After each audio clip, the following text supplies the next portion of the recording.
Message super important. Ousmane, Ballon d'Or.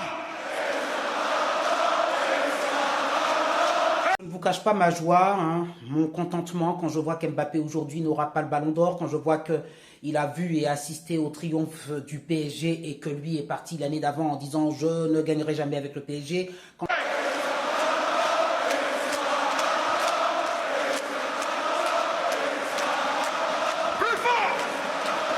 Quand je vois qu'il s'est fait enguirlander par son sélectionneur lui disant « tu ne défends pas, tu ne cours pas », seul intéressait les stats hein, pour Mbappé qui visait toujours le Graal, qui pensait à moi, moi, moi. Et là, finalement, c'est la morale de l'histoire, c'est que quand tu as l'hubris, quand tu as l'ego comme ça, contrairement à Dembélé qui, un peu plus, peut-être moins talentueux, mais plus modeste, a accepté d'aller au charbon, d'écouter son sélectionneur, d'être dans un collectif. Enfin, c'est la victoire du collectif, le PSG.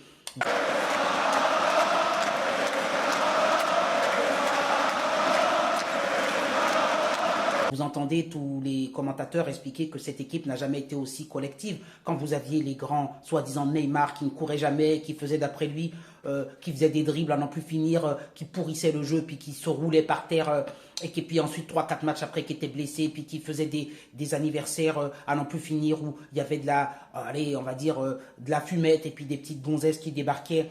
On n'en finissait plus de ses phrases, et puis après il allait jouer au poker, et puis après il y avait un problème avec une nana, il fallait qu'on l'achète pour qu'on achète son silence, parce qu'il a, bon, on n'en finissait plus de toutes ces phrases-là. Il entraînait toute l'équipe avec Verratti et compagnie dans la fumette et dans toutes les choses négatives. Toujours le moi, on t'a allumé la tour Eiffel, t'as jamais été capable de dire un seul mot en français. Donc c'est des personnes qui étaient auto-centrées, c'est immature et qui ne pensaient pas au collectif. Sans parler de pareil, hein, Messi est venu, il a jamais mis deux pieds à Paris. Messi a toujours été ailleurs. Tout ce qui l'intéressait, c'était de gagner son mondial. Et comme le Barça ne pouvait plus le payer alors et que les Qataris avaient l'argent, alors il a été du côté de l'argent. Enfin, tous ces hommes-là, voilà, aucune vibration par rapport au club, aucun sacrifice.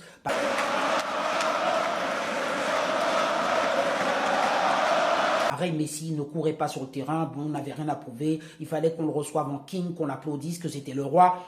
Tous ces égos-là, s'ils avaient été du temps, effectivement, du sélectionneur d'aujourd'hui, eh ben, Luis Enrique l'aurait complètement dit, je te mets sur la touche. Mais sauf que les sélectionneurs précédents n'avaient pas le charisme de Luis Enrique, ils n'ont pas été capables de dire à Mbappé, il y a toutes ces étoiles-là, soit tu cours, soit tu travailles pour l'équipe et t'arrêtes ta fumette, tes anniversaires et tout la jet set et la star machin. S'il n'avait pas, il n'y avait pas de sélectionneur pour cadrer ces gars-là, tout simplement. Et ces gars-là, comme on le dit, étaient plus forts que le club. Et donc, morale de l'histoire, pourquoi je vous dis ça? Parce que vous pouvez ne pas aimer le foot. C'est une morale à retenir. La solidarité d'équipe, c'est celle qui fait qu'on arrive, au final, à gagner. Quand il n'y a pas de solidarité et qu'on se repose soi-disant sur des individualités qui seraient des stars, qui seraient hyper douées et compagnie, et que tout le monde court pour ces personnes-là, eh bien ça ne donne pas le résultat. Voilà la belle morale de l'histoire. Et donc je suis content qu'Mbappé aujourd'hui constate et ait pris cette leçon en pleine face, parce que vous savez à quel point je ne porte pas cet homme dans mon cœur. Je rappelle l'homme de la petite phrase du Naël le petit ange parti trop tôt, qui s'indigne pour Naël, qui nous fait de la politique en nous disant lors des législatives qu'il faut voter contre le RN parce qu'il faut faire vent debout, alors que, comme je le dis, toi tu es issu de Bondy, tu es là, tu es effectivement issu d'une mère algérienne et d'un père africain, et tu es là en train de nous dire, voilà, c'est beau, hein, la France de Katowice, hein, il faut en finir avec les Français de souche. Hein. Effectivement, dans l'équipe de France, il ne restait plus que Giroud et Griezmann comme blanc. Allez, Rabiot, c'est tout. Alors, et du coup, ça ne te suffit pas. Tu continues de venir nous dire qu'il nous faut encore plus de mélange. Regarde encore ce qui s'est passé aujourd'hui au stade à Munich. Hein, le PSG a gagné. Et derrière, regarde ce qui s'est passé sur les Champs-Élysées. Les mêmes. On a un petit problème, excuse-moi Mbappé, avec l'immigration. Alors toi, tu gagnes des millions, tu as acheté une baraque à des millions et des millions au Real de Madrid.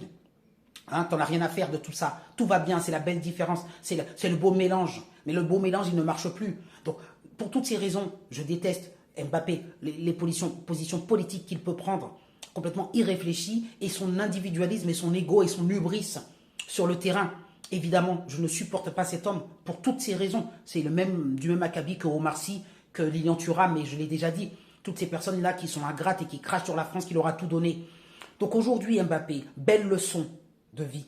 tu n'as pas le ballon d'or. Et on t'a montré que c'était Dembélé qui l'aurait peut-être. Alors Dembélé, je ne suis pas fan non plus parce que bon, pour plein de raisons. Mais c'est pas le souci. Au moins Dembélé, il a accepté de se plier à l'autorité du sélectionneur. Et ça, c'est une leçon de vie. Qui que tu sois, je sais très bien que Mbappé, Dembélé et compagnie, ils gagnent certainement 10 fois plus d'argent que le sélectionneur. Mais tu n'es pas 10 fois plus grand que le sélectionneur. Donc, et ça, c'est notre problème avec la société qui ne veut plus qu'il y ait d'autorité, de hiérarchie. Vous le savez, hein, aujourd'hui, c'est tout le monde doit avoir son mot à dire. Ça ne marche pas. Quand tu veux aller au bout dans une entreprise, quelle qu'elle soit, tu dois avoir un décideur, un leader, et tu dois le respecter. Et tu ne dois pas te croire plus fort que lui.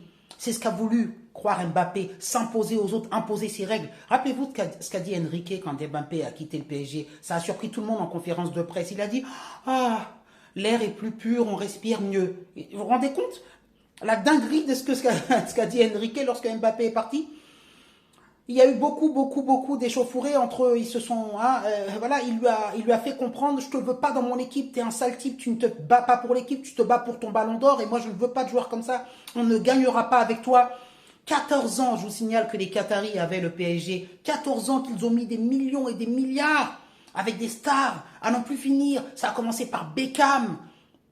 Des gars qui ne couraient même plus, mais bon, on leur donnait des millions. Après, il y a eu Neymar, Mbappé, acheter tout ça. Mais vous vous rendez compte, acheter un joueur 220 millions d'euros, sans parler de ce que, bon, des extras et tout. Messi, hein, il y a les bakchiches, on ne sait même pas ce qu'il a perçu en dessous de la table, mais je vous assure, des millions et des millions. Ben non, t'as rien gagné avec ces gars-là. Et qu'est-ce qui gagne? Des petits jeunes, 19 ans, doués, mais qui est beaucoup plus fort aujourd'hui que Neymar et compagnie.